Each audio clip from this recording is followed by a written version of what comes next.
57 pegawai KPK akan dipecat pada 30 September 2021 buntut tak lolos tes wawasan kebangsaan. Sejumlah pihak meminta Presiden bereaksi atas pemecatan para pegawai KPK.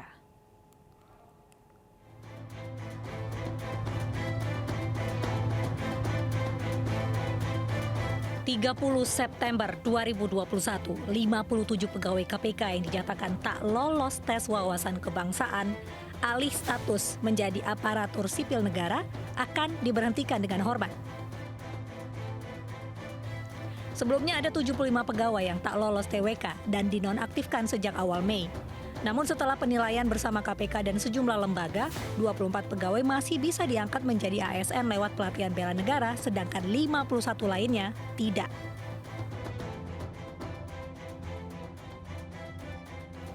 Belakangan 6 orang menolak ikut pelatihan sehingga tersisa 18 pegawai yang kini telah resmi menjadi ASN.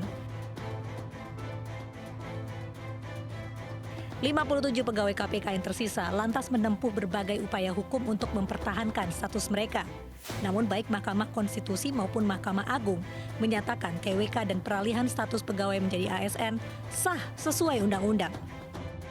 Kami perlu tegaskan bahwa ketidakbisaan pegawai KPK dialihkan menjadi pegawai ASN bukan karena berlakunya peraturan Komisi Pemberantasan Korupsi nomor 1 tahun 2021 ataupun peraturan lainnya, namun karena hasil asesmen tes wawasan kebangsaan pegawai dimaksud dinyatakan tidak lulus.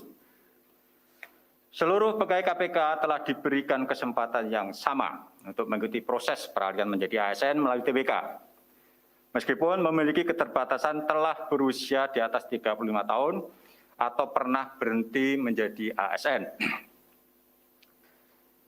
KPK menyampaikan penghargaan yang setinggi-tingginya atas jasa dan dedikasinya kepada segenap pegawai yang diberhentikan.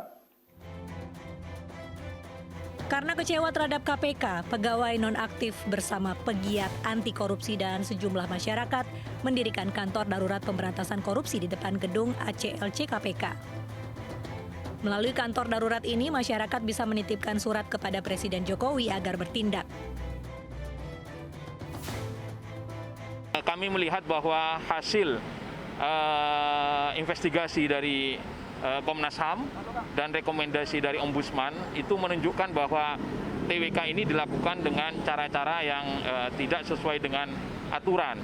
Meskipun secara norma TWK ini dianggap konstitusional oleh Mahkamah Konstitusi dan Mahkamah Agung, tetapi di dalam pelaksanaannya yang bermasalah. Sejumlah pihak meminta Presiden bersikap karena terlibat dalam perubahan Undang-Undang KPK yang menjadi dasar hukum TWK KPK. Namun Presiden menyerahkan semua proses kepada aturan yang berlaku. Jangan semua persoalan itu lari ke Presiden. Terus ngapain yang di bawah? Saya pikir persoalan kepegawaian itu ada yang mengatur. Ya. BKN punya standar tersendiri.